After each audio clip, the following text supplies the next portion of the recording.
साथियों, भाई राजेंद्र पाल गौतम जी ने विस्तार से बातें बताई।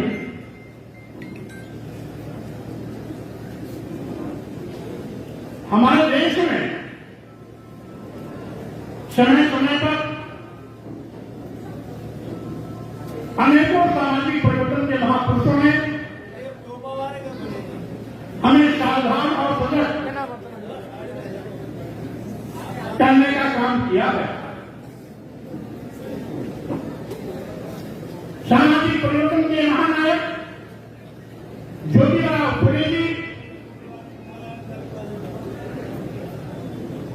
शिक्षा की देवी के रूप में सुविख्यात सावित्रीबाई फुले जी, फातिमा सेठ जी के साथ साथ आरक्षण के जनक छत्रपति शाहू जी महाराज, भारतीय संविधान निर्माता परम पूज्य बाबा साहब डॉक्टर अम्बेडकर, पेरियार स्वामी नायकर, नारायण गुरु, संत गाडगे के साथ साथ उत्तर भारत में सामाजिक क्रांति का शंखनाद फूंकने वाले महामना रामस्वरूप वर्मा जी, पेरियार ललई सिंह यादव जी, बिहार प्रदेश के शहीद जगदेव कुशवाहा जी और इसी धारा को आगे बढ़ाने वाले सामाजिक परिवर्तन के महानायक मानव कांशीराम साहब जी ने समय समय पर हमें सचेत और सावधान किया। हम अपनी ओर से, आप सभी लोगों की ओर से इन सभी महापुरुषों को कोट कोट नमन करते हैं, वंदन करते हैं और साथ ही का आज के इस पुनीत आयोजन पर आप सबको बधाइयां, शुभकामनाएं भी देते हैं। साथियों, इस देश की जो सामाजिक व्यवस्था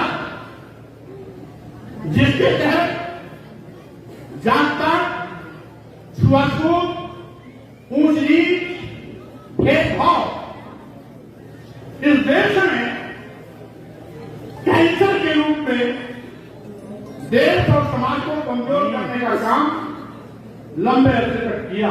देश के पास इसी का नतीजा था कि हमारा देश हजारों साल तक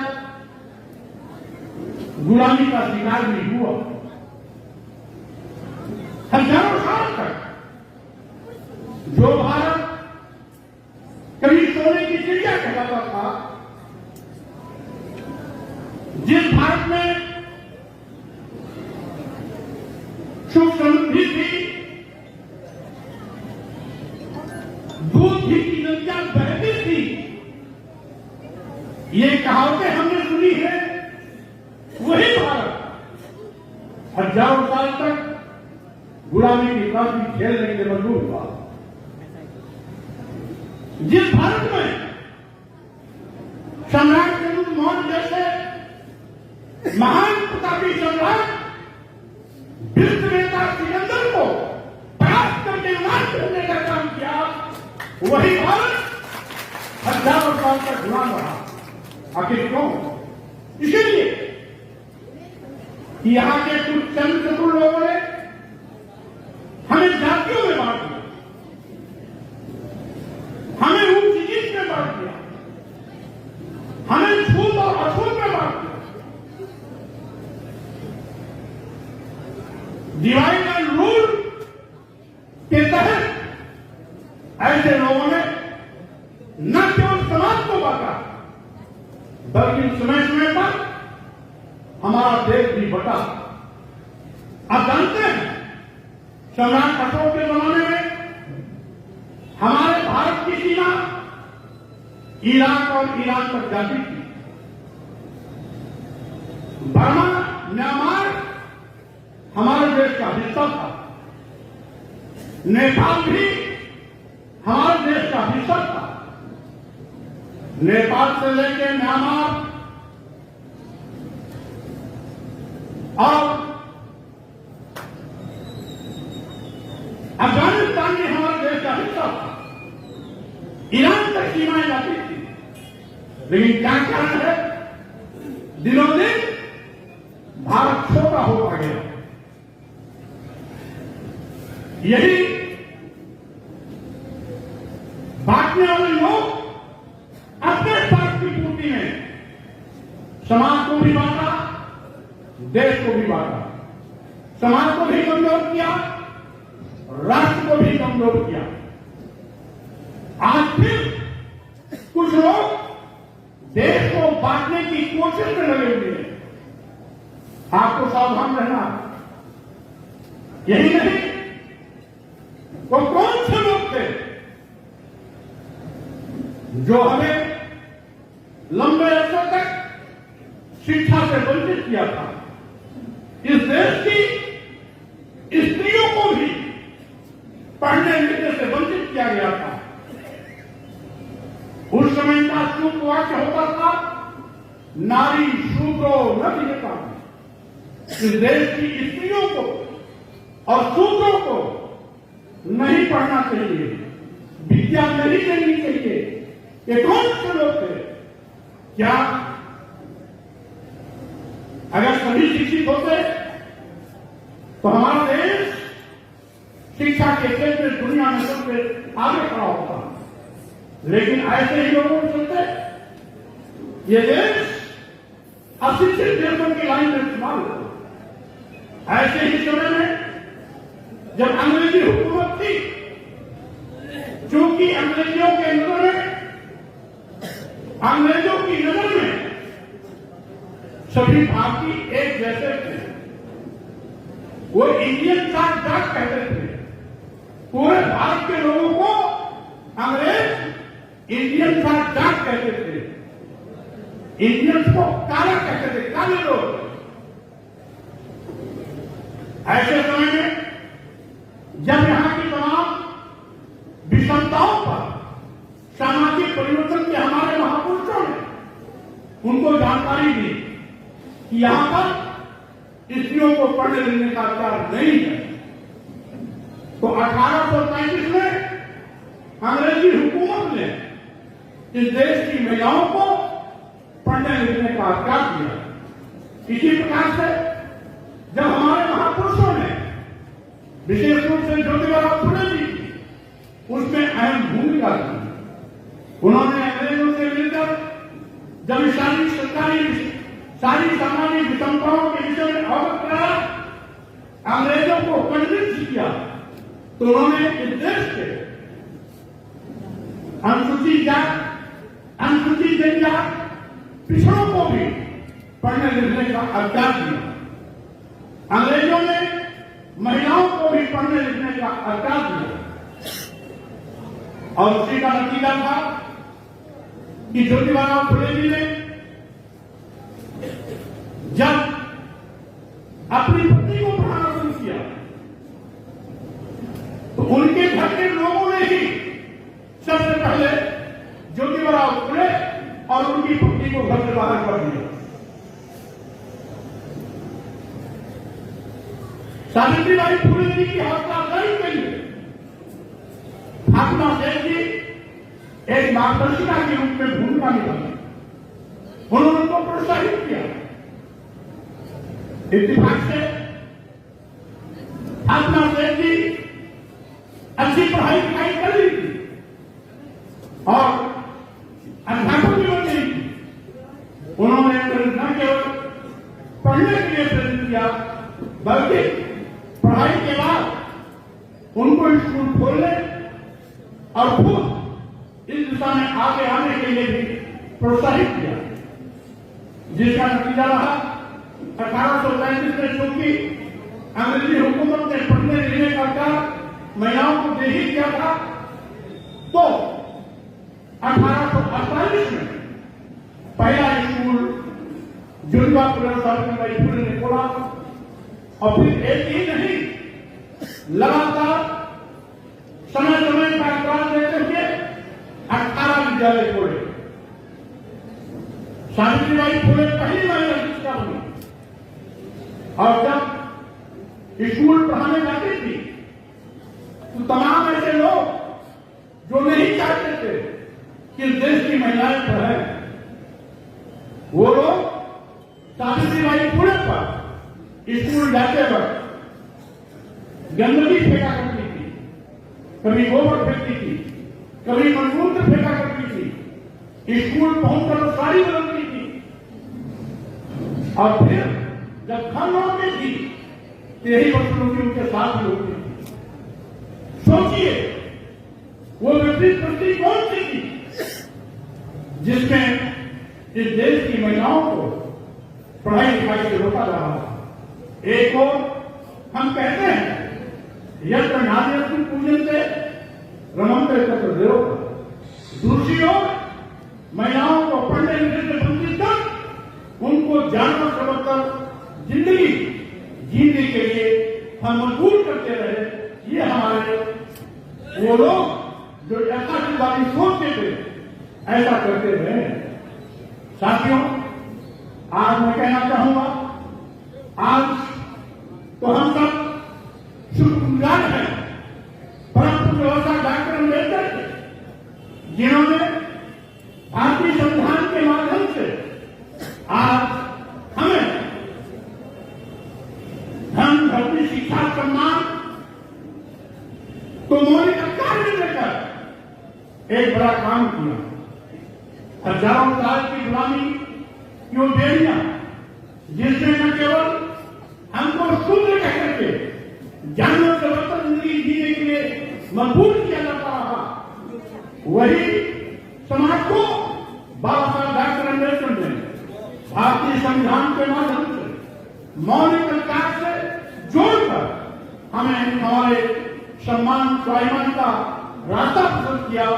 धन धरती शिक्षा सम्मान के साथ खड़ा होने का अवसर दिया। मैं कहना चाहता हूं सर, आज भी हमारे साथ धोखा हो रहा है। आज भी हमें सचेत और सावधान होना है। बड़े पैमाने पर जब अनुसूचित जात, अनुसूचित जनजात और पिछड़े वर्ग के लोग पढ़ाई लिखाई में आगे जाने लगे, IAS, IPS, doctor, engineer, advocate, professor बनने लगे, साइंटिस्ट बनने लगे, जज बनने लगे, तो अब शिक्षा के साथ फिर से छल किया जा रहा है। शिक्षा महंगी की जा रही है। एक उदाहरण देता हूं प्रयाग विश्वविद्यालय का, जो केंद्रीय विश्वविद्यालय BA में 400 रुपए फीस थी, 400 से बढ़ाकर सीधे 4,000 कर दिया गया। बीकॉम में 4,500 थी, बढ़ाकर 4,500 कर दिया गया। BSc का 500 था, बढ़ा के 5,000 कर दिया गया। यानी गरीब के बच्चे न पढ़ पाए, ये सरकार ऐसी व्यवस्था कर रही है। यही नहीं, बाबा साहब डॉक्टर अम्बेडकर कहते थे सुबह सुबह 2 घंटी बजती है, 1 घंटी स्कूल की बजती है, 1 घंटी मंदिर की बजती है। जो स्कूल की घंटी सुनकर स्कूल चला जाता है वो पढ़ लिख करके आगे बड़ा ओहदेदार बन जाता है, लेकिन मंदिर की घंटी सुन करके जो मंदिर चला जाता है वो हमेशा मंदिर का ही चक्कर लगाता रह जाता है। वो कभी IAS, IPS, कलेक्टर, अधिकारी नहीं बन पाता है। ये बाबा साहब डॉक्टर अम्बेडकर कहते थे, ये बाबा साहब डॉक्टर अम्बेडकर कहते थे। इसलिए साथियों, मैं कहना चाहता हूं, आज ये लोग हमें स्कूल से दूर करना चाहते हैं, पढ़ाई लिखाई से दूर करना चाहते हैं, इसीलिए शिक्षा को महंगी कर रहे हैं। गांव का गरीब चाहे बड़ी जात का हो, चाहे छोटी जात का हो, गांव का गरीब चाहे बाबा का बेटा हो, चाहे बाबू साहब का बेटा हो, चाहे दलित का बेटा हो, चाहे पिछड़े का बेटा हो, चाहे अकलियत का बेटा हो, आज जो भी गरीब है अब नई शिक्षा के कारण वो सामान्यतः शिक्षा नहीं दे सकता है, शिक्षा से वंचित होता है। लाखों बच्चों ने अभी पढ़ाई छोड़ी है। सरकार की नीतियों से लगभग 1.5 लाख सरकारी स्कूल इस भाजपा शासन काल में बंद हुए। प्राथमिक स्कूल जिसमें प्राइमरी और जूनियर आते हैं, सरकारी स्कूल 1.5 लाख स्कूल बंद किए गए हैं। आज उत्तर प्रदेश में भी 10,000 स्कूल ऐसे हैं जो शिक्षक विहीन है, जिसमें दूसरे स्कूल का टीचर प्रभावित रूप में दूसरे स्कूल का प्रभाव करता है। ऐसी हालात है, ऐसी परिस्थितियां पैदा की जा रही कि गांव के स्कूल में भी पढ़ाई मजाक बन गया है। सरकारी स्कूल आज व्यवसाय के केंद्र बनते जा रहे हैं। शिक्षा का व्यवसायीकरण हो रहा है। आज शिक्षा में भी सरकार पैसा कमाने की नीति तय कर रही है। स्कूलों से भी पैसा कैसे कमाया जाए, सरकार उसको भी लगातार व्यापारिक नजरिए से देख रही है। ऐसी हालत में गरीब फिर शिक्षा से वंचित होंगे। इसलिए आज इस पर गहन चिंतन की आवश्यकता है। साथियों, यही नहीं, बाबा साहब डॉक्टर अम्बेडकर ने भारतीय संविधान के माध्यम से अनुसूचित जात, अनुसूचित जनजात को आरक्षण का अधिकार दिया था। वहीं पर बाबा साहब डॉक्टर अम्बेडकर ने अनुच्छेद 340 के तहत पिछड़े वर्गों को भी आयोग बनाकर आरक्षण देने की व्यवस्था सुनिश्चित की थी, जिसके नाते मंडल आयोग के तहत पिछड़ों को भी 27% आरक्षण की सुविधा मिली हुई है। लेकिन जब से डबल इंजन की सरकार आई है, यह अनुसूचित जात, अनुसूचित जनजात और पिछड़ों का आरक्षण खत्म कर रही है। आज 27% की जगह पर कोई भी इसका विज्ञापन आता तो पिछड़ों का आरक्षण कहीं 5%, कहीं 8%। अनुसूचित जात का, जो अनुसूचित जात जनजात का 22.5% आरक्षण है, वो खत्म करके कहीं 4%, कहीं 5% और कहीं कहीं 0 कर दिया जाता। आखिर ऐसा धोखा क्यों? क्योंकि बाबा साहब डॉक्टर अम्बेडकर जानते थे कि हजारों साल से इनको धन धरती शिक्षा सम्मान से वंचित किया गया। इसलिए आर्थिक कमजोरी के तहत ये कोई भी व्यवसाय नहीं कर सकते। खेती जमीन है नहीं, खेती भी नहीं कर सकते। और साथ ही साथ लंबे अरसे से पढ़े लिखे नहीं थे, तो स्वाभाविक रूप से ये नौकरी से वंचित है। इसलिए सरकारी नौकरी देने की, सरकारी नौकरियों को या सरकार द्वारा संचालित जो भी प्रतिष्ठान है, उसमें आरक्षण की व्यवस्था दिया था कि इस आरक्षण के माध्यम से जब इनको सरकारी नौकरियां मिलेंगी तो इनके भी बच्चे पढ़ेंगे, लिखेंगे, आगे बढ़ेंगे, पढ़ लिख के अधिकारी बनेंगे और अच्छी जिंदगी जिएंगे। लेकिन आज ये डबल इंजन की सरकार देश के नौजवानों की नौकरियां छीन रही है, देश के नौजवानों की नौकरियां छीन रही है। आज जब से सरकार बनी, सरकारी नौकरियां गायब हो गए।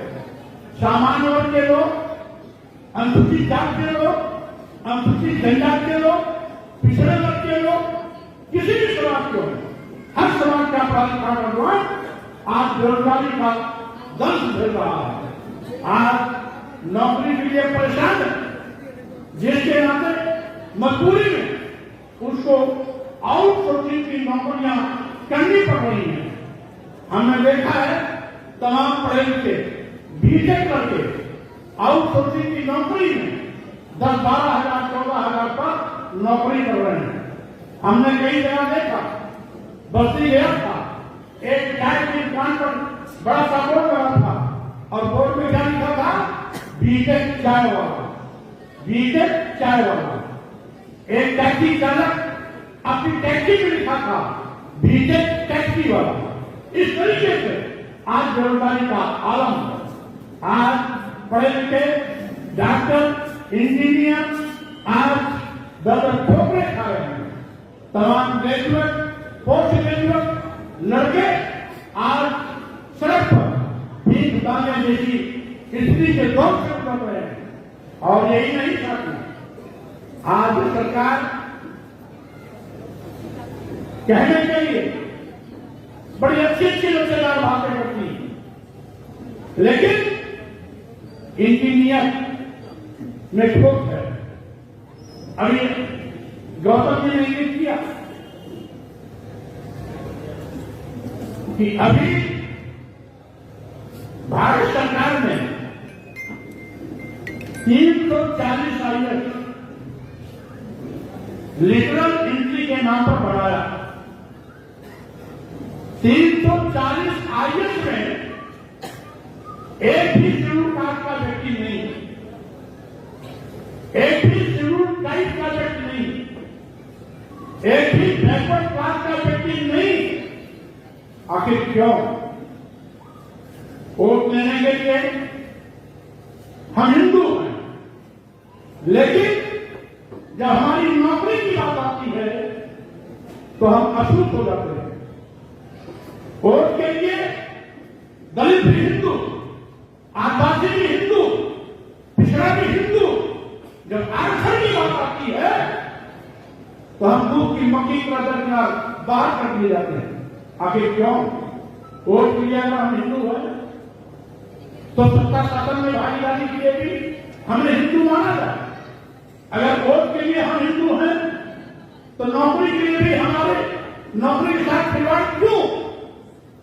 इसलिए साथियों, मैं कहना चाहता हूं, ये लोग मीठी मीठी बात करके हमारी नौकरी पर डकैती डाल रहे हैं, सरकारी नौकरी पर डकैती डाल रहे हैं, देश के करोड़ों नौजवान को बेरोजगार बना रहे हैं।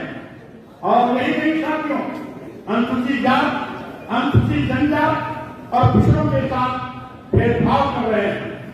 आपको सावधान रहने की आवश्यकता है। आज साथियों में यह भी कहना चाहूंगा, आज देश खतरे में है, क्योंकि ये जबरदस्ती की सरकार देश को बेचने की शुरुआत कर दी है। पहले केंद्र की सरकारें जब आती थी तो निजी क्षेत्रों का राष्ट्रीयकरण करती थी। जब निजी क्षेत्रों का राष्ट्रीयकरण होता था तो लाखों की तादाद में नौजवानों के लिए नौकरियों का रास्ता प्रस्तुत होता था। लेकिन आज क्या हो रहा है? आज उल्टी गंगा बह रही है। आज सरकारी क्षेत्र के सरकारी उपक्रम, सरकारी विभाग, सरकारी प्रतिष्ठान अपने चहते उद्योगपतियों के हाथों में औने पौने दामों में कौड़ियों के भाव बेचा जा रहा है।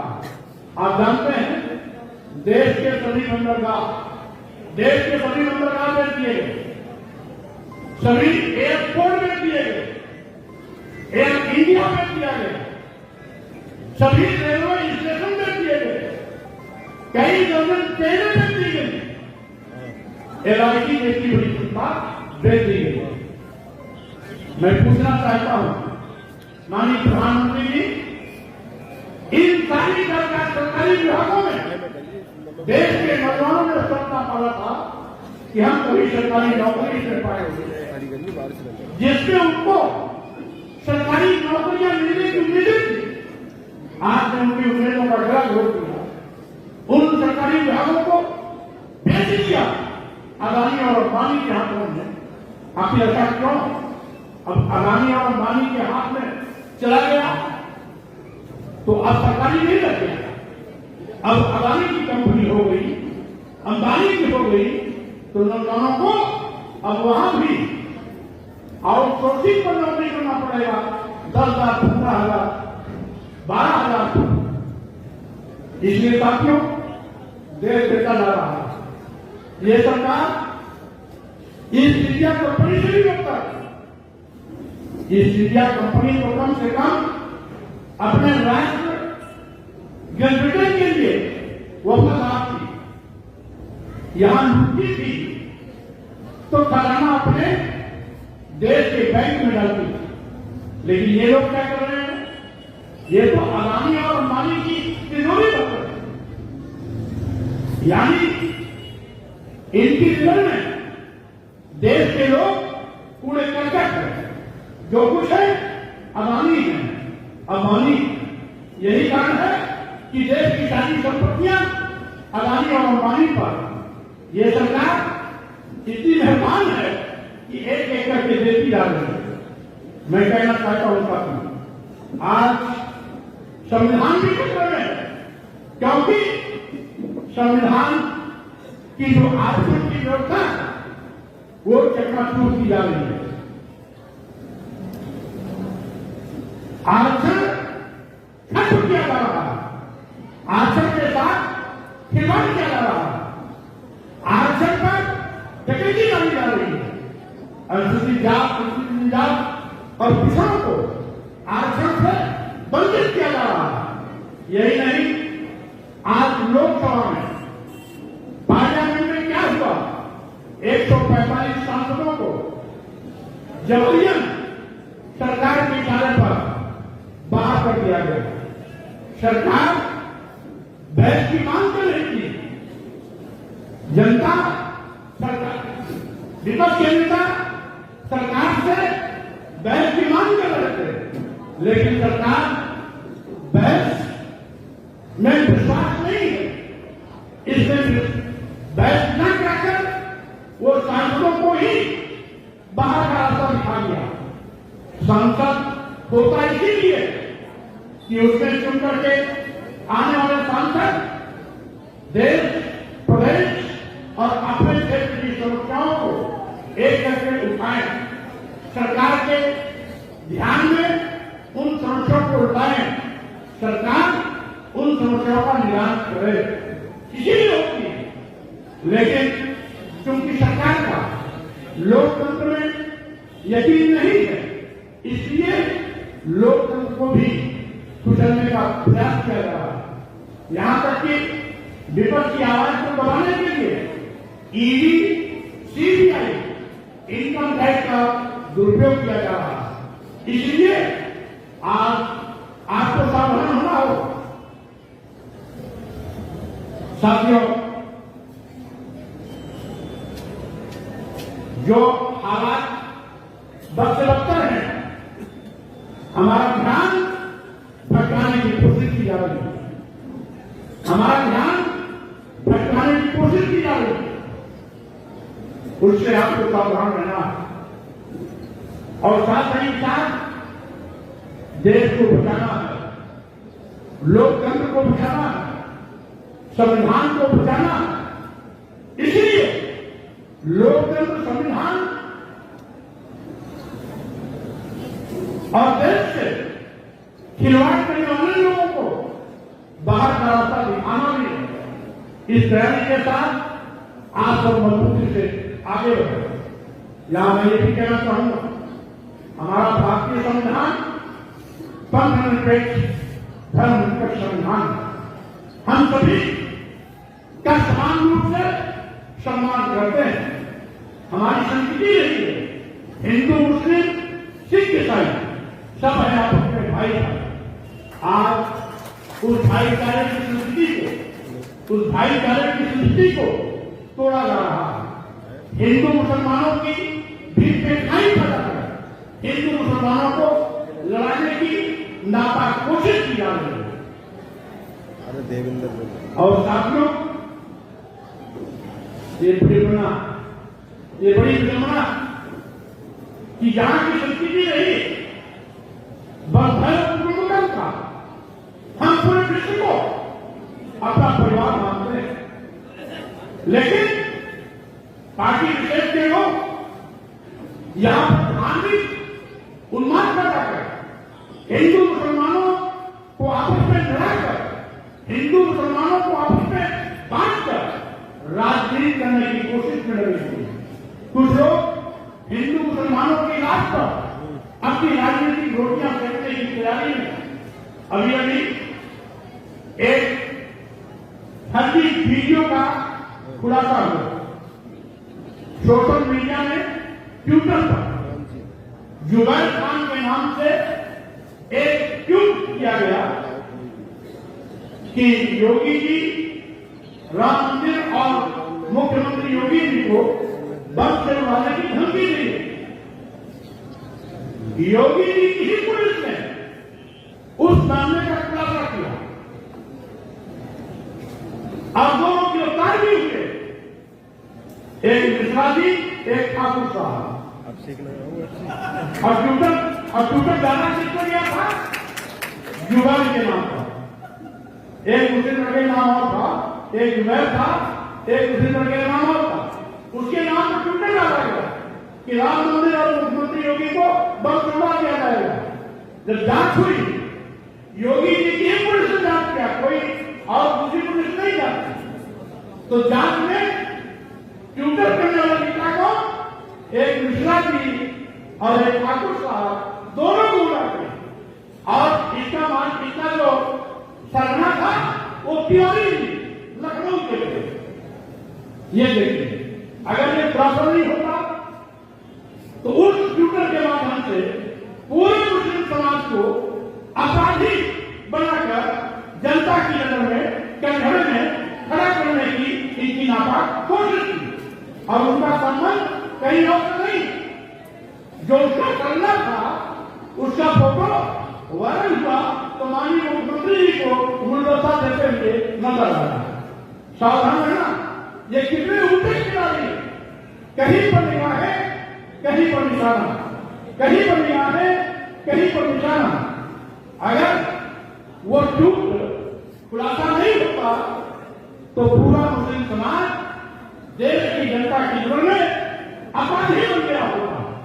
लेकिन ये तो अच्छा हुआ कि समय रहते वो ट्वीट का खुलासा हो गया, अपराधी पुलिस के गिरफ्तार में आ गए। अब क्योंकि सरकार के खिलाफ आतंकवादी गतिविधियों में लिप्त पाए जाने की सजा देती है नहीं देती है, ये बात तो निर्भर सरकार पर। लेकिन आज तक उनके घर बुलडोजर नहीं गया। गिरफ्तार तो हो गए, उनके घर बुलडोजर नहीं गया। अगर यही क्यों स्वामी प्रसाद मौर्य कर दिए होते, राजेंद्र पाल गौतम कर दिए होते, या हमारे बीच में बैठे हुए हैं हमारे एटा के पूर्व चेयरमैन क्या नाम जहीर अहमद साहब, अगर ये कर दिए होते तो इनके यहां बुलडोजर जाके घर पहले ही आता, गिरफ्तारी बाद में होती, घर पहले ही आता। लेकिन ये दो गिरफ्तार हुए, वो न दलित है, न पिछड़े हैं, न अल्पसंख्यक है। अगर ये दलित और अल्पसंख्यक पिछड़े के होते तो बुलडोजर पहले ही हिला देता, गिरफ्तारी भाग में होती। गिरफ्तार हुए तो हो गए 5-6 दिन, लेकिन बुलडोजर अब तक नहीं गया। यानी कानून भी जांच दे के काम कर रहा है, कानून भी जांच दे के काम कर रहा है। अनुसूचित जात, अनुसूचित जात, पिछड़े वर्ग, अल्पसंख्यक समाज के व्यक्ति से अगर छोटी भी गलती हो गई तो बुलडोजर का घर जमींदोज कर देगा। और अगर आरएसएस और भाजपा के नातेदारों के द्वारा बड़ी से बड़ी गलती हो जाए तो बुलडोजर उसकी आंख कभी नहीं जाएगा। इससे साथियों, आप सरकार की निगरानी को सावधान रहने की आवश्यकता है। ऐसे लोग जो देश को बांट सकते हैं, समाज को बांट सकते हैं, वो आप पर इतना आगे बढ़ सकते जो जबकि कर सकते हैं, इसका अंदाजा नहीं लगाया जा सकता। इसीलिए आज इस कार्यक्रम के माध्यम से मैं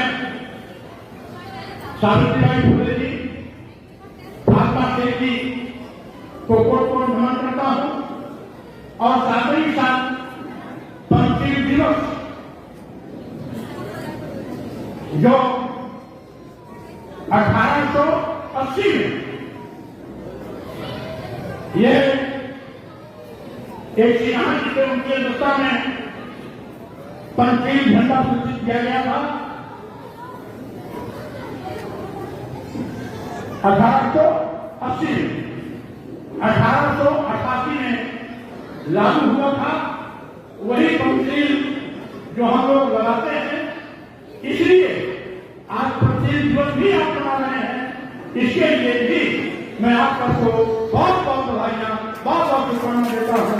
और इन्हीं शब्दों के साथ मैं ये भी कहना चाहता हूं कि डबल की सरकार आज हमारे शिक्षा के लिए दुश्मन बनी है, हमारी सरकारी नौकरी के लिए दुश्मन बनी है, किसानों के लिए दुश्मन बनी है, क्योंकि दूना लाभ लाने का वादा करने के बावजूद भी किसानों को आज दूना लाभ नहीं मिला था।